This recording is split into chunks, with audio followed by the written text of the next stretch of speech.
નમસ્કાર. જરા વિચારો કે કોઈનું સેલરી એકાઉન્ટ ફક્ત પગાર જમા કરવાની જગ્યા ન રહે પણ એનાથી પણ કંઈક વધારે બની જાય. એક એવું શક્તિશાળી ટૂલ જે આર્થિક રીતે મદદરૂપ થાય. તો ચાલો આજે આપણે ઊંડા ઉતરીને સમજીએ કે એસબીઆઈ ખાસ ગુજરાત સરકારના કર્મચારીઓ માટે શું લાવી છે. હવે આ સવાલ પર થોડું વિચારીએ. મોટાભાગના લોકો માટે બેંક એકાઉન્ટ એટલે શું? બસ પૈસા આવે અને જાય. પણ શું એ આટલું જ છે? શું કોઈનું એકાઉન્ટ એમના માટે થોડું વધારે કામ ન કરી શકે? ચાલો આજે આ જ શક્યતાને ચકાસીએ. તો સૌથી પહેલાં એક વાત સ્પષ્ટ કરી લઈએ. આ કોઈ રેગ્યુલર સેવિંગ્સ એકાઉન્ટ નથી. આને ખાસ ગુજરાત સરકારના કર્મચારીઓની જરૂરિયાતોને ધ્યાનમાં રાખીને ડિઝાઇન કરવામાં આવ્યું છે. અને એ પણ અલગ અલગ કેટેગરીમાં, જેથી દરેકને પોતાની જરૂરિયાત મુજબના લાભ મળી રહે. જુઓ, અહીં 4 મુખ્ય કેટેગરી છે: સિલ્વર, ગોલ્ડ, પ્લેટિનમ અને ડાયમંડ. કોને કઈ કેટેગરી મળશે એનો આધાર મહિનાના પગાર પર રહેલો છે. આનો સીધો અર્થ એ છે કે જેવો પગાર અને જરૂરિયાત એવા જ ખાસ ફાયદા. અને હા, આ બધી જ કેટેગરીમાં એક સૌથી મોટો અને કદાચ સૌથી રાહત આપનારો ફાયદો છે: મિનિમમ બેલેન્સ રાખવાની કોઈ જ ઝંઝટ નથી. આ ખરેખર એક ઝીરો બેલેન્સ એકાઉન્ટ છે, મતલબ કે ખાતામાં પૈસા ન હોય તો પણ કોઈ ચાર્જ નહીં લાગે. ઓકે, હવે વાત કરીએ સૌથી ઇમ્પોર્ટન્ટ વસ્તુની: સેફટી અને સિક્યોરિટી. આ એકાઉન્ટ ખાલી પૈસા નથી સાચવતું, પણ અણધાર્યા સંજોગોમાં એક મજબૂત સુરક્ષા કવચ બનીને પણ ઊભું રહે છે. 40 લાખ રૂપિયા. હા, આ આંકડો બિલકુલ સાચો છે. આ એકાઉન્ટ સાથે 40 લાખ સુધીનો પર્સનલ એક્સિડન્ટ ઇન્સ્યોરન્સ તદ્દન મફત મળે છે. કોઈ અણધારી દુર્ઘટનાના સમયે પરિવાર માટે આ એક બહુ મોટી આર્થિક રાહત બની શકે છે. પણ વાત અહીં અટકતી નથી. જો હવાઈ મુસાફરી દરમિયાન કોઈ દુર્ઘટના બને તો પૂરા 1 કરોડ રૂપિયા સુધીનું જબરદસ્ત કવર મળે છે. બસ આની એક નાનકડી શરત છે કે ફ્લાઇટની ટિકિટ આ જ સેલરી એકાઉન્ટથી ખરીદેલી હોવી જોઈએ, અથવા તો એ મુસાફરી સરકારી કામનો ભાગ હોવી જોઈએ. અને હજુ પણ છે, આ એકાઉન્ટ સાથે જે ડેબિટ કાર્ડ મળે છે એના પર પણ વધારાનું ઇન્સ્યોરન્સ કવર છે. પ્લેટિનમ કાર્ડ હોય તો 10 લાખ સુધીનું અને ગોલ્ડ કાર્ડ હોય તો 4 લાખ સુધીનું કવર મળે છે. જીવનમાં ક્યારેક અચાનક પૈસાની જરૂર પડી જાય, ખરું ને? આવા સમયે ઓવરડ્રાફ્ટની સુવિધા બહુ કામ લાગે છે. કોઈ પણ કાગળિયા વગર સેલરી એકાઉન્ટના આધારે તરત જ મંજૂરી મળી જાય છે અને 2 મહિનાના નેટ સેલરી જેટલી રકમ ઉપાડી શકાય છે.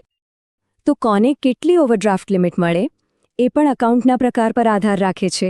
ડાયમંડ એકાઉન્ટ ધારકોને સૌથી વધુ, એટલે કે 2 લાખ રૂપિયા સુધી, પ્લેટિનમ ધારકોને 1.5 લાખ અને ગોલ્ડ એકાઉન્ટ ધારકોને 75,000 સુધીની સુવિધા મળી શકે છે. ચાલો, સિક્યોરિટી અને ઇમરજન્સી ફંડની વાતો તો થઈ, પણ રોજબરોજની બેન્કિંગનું શું? તો આ પેકેજ રોજિંદા વ્યવહારોને પણ એકદમ સરળ અને સસ્તા બનાવે છે. ચાલો જોઈએ કેવી રીતે. જરા આ લિસ્ટ પર નજર કરો. દર મહિને 25 multi city check free, unlimited demand draft free અને આરટીજીએસ, એનઈએફટી જેવા બધા જ ઓનલાઈન ફંડ ટ્રાન્સફર બિલકુલ ફ્રી. એટલું જ નહીં, ઇન્ટરનેશનલ ડેબિટ કાર્ડ અને જીવનસાથી માટે એક એડ ઓન કાર્ડ પણ કોઈ ચાર્જ વગર મળે છે. આમ નાની નાની બચત ભેગી થઈને વર્ષના અંતે ઘણો મોટો ફરક પાડી શકે છે. ઘણીવાર આપણે કિંમતી સામાન કે દસ્તાવેજો માટે બેંક લોકરની જરૂર પડે છે, બરાબર ને? તો એમાં પણ ફાયદો છે. બેંક લોકરના વાર્ષિક ભાડા પર પણ સારું એવું ડિસ્કાઉન્ટ મળે છે. ડાયમંડ એકાઉન્ટ ધારકોને 25% અને પ્લેટિનમ ધારકોને 15% સુધીની છૂટ મળે છે. ઓકે, અત્યાર સુધી આપણે પૈસા વાપરવા અને સુરક્ષાની વાત કરી, પણ પૈસા વધારવાનું શું?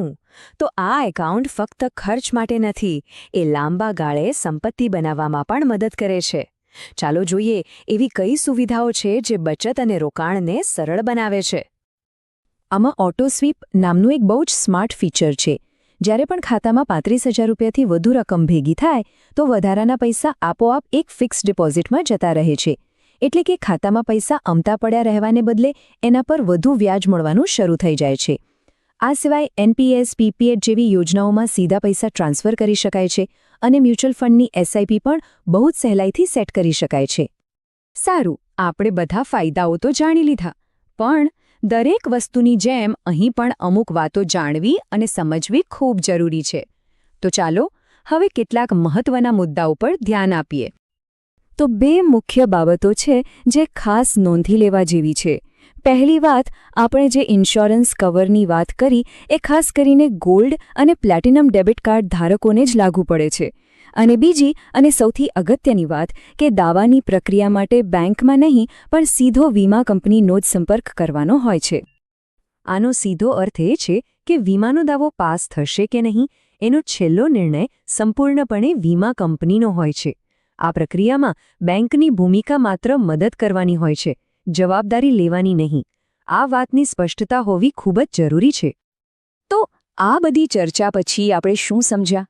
એ જ કે આ SBI સેલેરી પેકેજ એક સામાન્ય ખાતા કરતાં ઘણું વધારે છે. આ તો જાણે કે સુરક્ષા, રોજિંદી સુવિધા અને સંપત્તિ વધારવા માટેના સાધનોથી ભરેલી એક આખી ફાઇનાન્શિયલ ટૂલકિટ છે. અને છેલ્લે એક સવાલ જે દરેક વ્યક્તિએ પોતાની જાતને પૂછવો જોઈએ: શું એમનું અત્યારનું સેલેરી એકાઉન્ટ ખરેખર એમના માટે આટલું બધું કરી રહ્યું છે? આ પ્રશ્ન પર વિચાર કરવો એ જ કદાચ વધુ સારા નાણાકીય ભવિષ્ય તરફનું પહેલું પગલું છે.